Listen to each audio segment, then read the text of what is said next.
Cette étonnante petite méduse d'eau douce est l'exception qui confirme la règle selon laquelle les méduses sont toutes marines.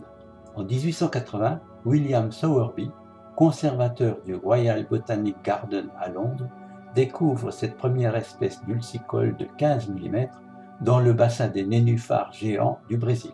Lancaster la décrit sous le nom de Craspeda custa sowerby.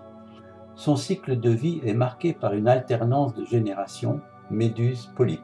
Ce dernier, de taille microscopique, sans tentacules, n'est identifié que quelques années plus tard dans ce même bassin, d'où cette méduse disparut en 1893 pour y réapparaître en 1928.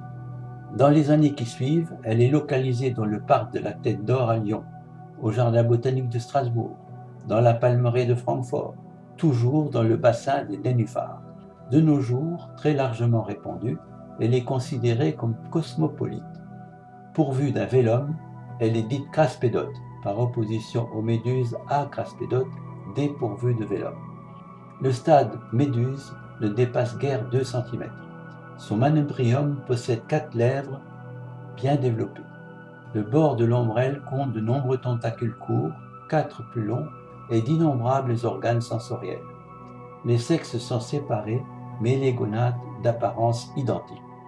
La fécondation donne un œuf qui se développe en planule, laquelle, en perdant ses cils, s'allonge, tombe sur un substrat, se transforme en un petit polype qui se multiplie, peut produire des méduses, mais aussi des bourgeons dormants, très résistants, disséminés par les plantes et les animaux aquatiques.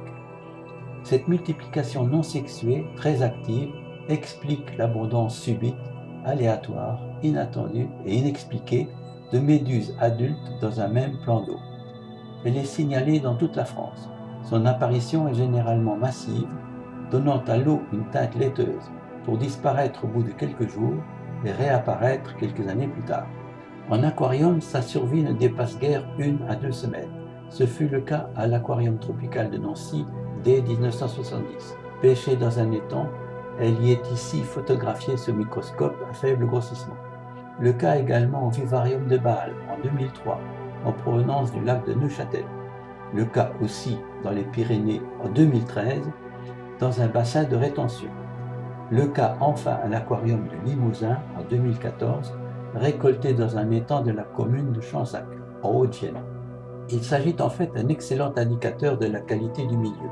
Les polypes en particulier, de très petite taille, doivent éviter d'être recouverts de sédiments. Aussi préfèrent-ils les supports fixes propres, comme une pierre, ou mobiles, coquillages, plantes. Une eau claire, un léger courant d'eau. La méduse d'eau douce n'a pas fini de nous surprendre.